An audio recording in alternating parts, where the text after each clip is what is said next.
Every nervous system carries demands. Some demands come from the world around us, others come from our bodies, our thoughts, our emotions, or the people we interact with. In the bias amplitude model, we call the combined pressure of those demands load.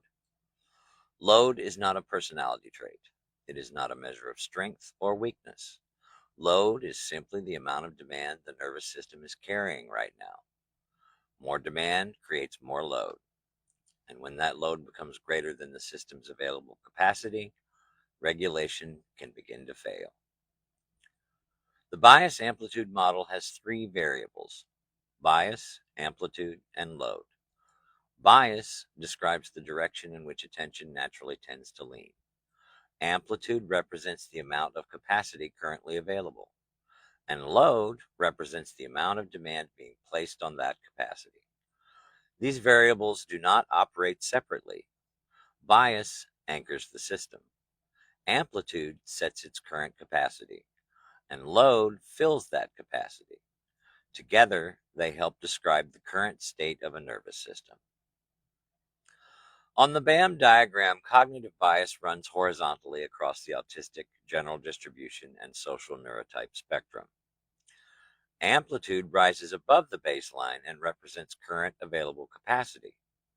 Load extends downward from the same point and represents current demand. A person's bias may remain relatively stable, while amplitude and load can change throughout the day. Capacity may rise after rest, safety, support, or recovery. It may fall because of illness, pain, exhaustion, stress, or lack of sleep. At the same time, the demands placed on the system may also increase or decrease. The important question is not simply how much load exists, it is how that load compares with the capacity available that moment. Load can come from many different sources. Sensory load may come from noise, bright lights, uncomfortable clothing, strong smells, heat, or constant movement. Social load may come from conversation, conflict, expectations, group interaction, or the pressure to perform socially. Cognitive load can come from problem solving, decision making, interruptions, uncertainty, or trying to manage too many tasks at once. Emotional load may include grief, fear, anger, relationship strain, or even intense excitement. Physical load can come from pain, illness, hunger, fatigue, medication effects, or simply pushing the body too far. These sources may appear separately, or several may accumulate at the same time. Different sources, same nervous system, same load. One way to understand this relationship is to imagine a glass. The glass represents how much demand the nervous system can hold right now. The water represents accumulating load. When the load is low, there's plenty of available space. As demand accumulates, the water rises. Eventually, the glass may become completely full, and when additional demand is added, the system begins to overflow. But the size of the usable glass is not fixed. A person may have plenty of capacity after sleep, support, and recovery. That same person may have less capacity while sick, exhausted, frightened, overwhelmed, or in pain. A demand that was manageable yesterday may exceed capacity today. That does not mean the person suddenly becomes weak. It means the variables changed. When load exceeds available capacity, the system becomes overloaded.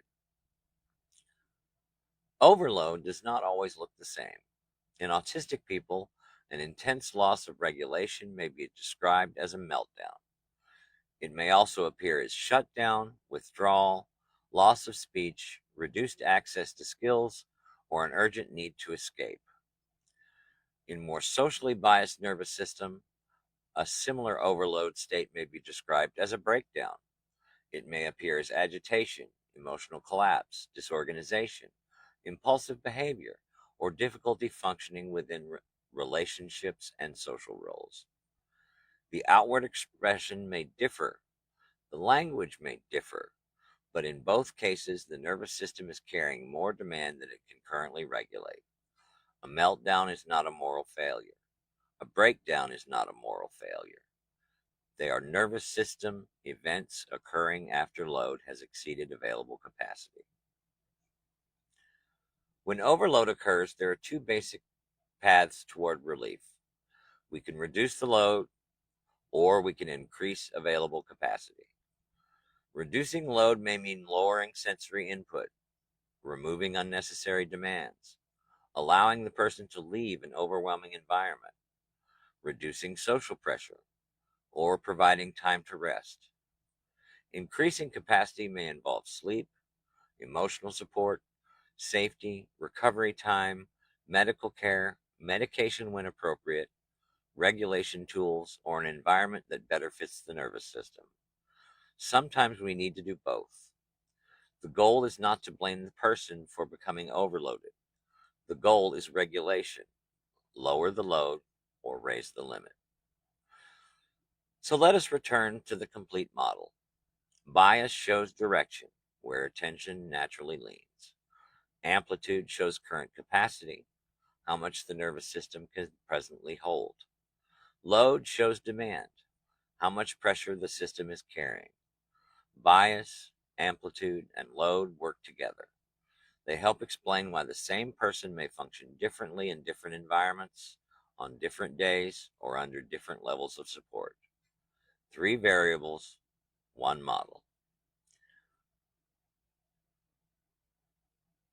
Both autistic and social neurotypes experience load, but they may accumulate it differently, express overload differently, and require different forms of support.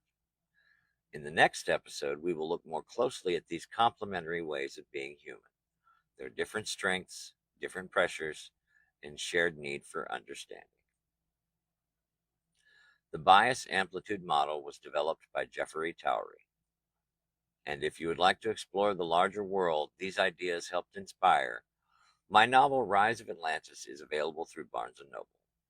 It imagines a future civilization built around complementary minds, adaptive environments, and the belief that human difference is not a flaw to eliminate, but a strength to understand. I'm not broken because different isn't broken.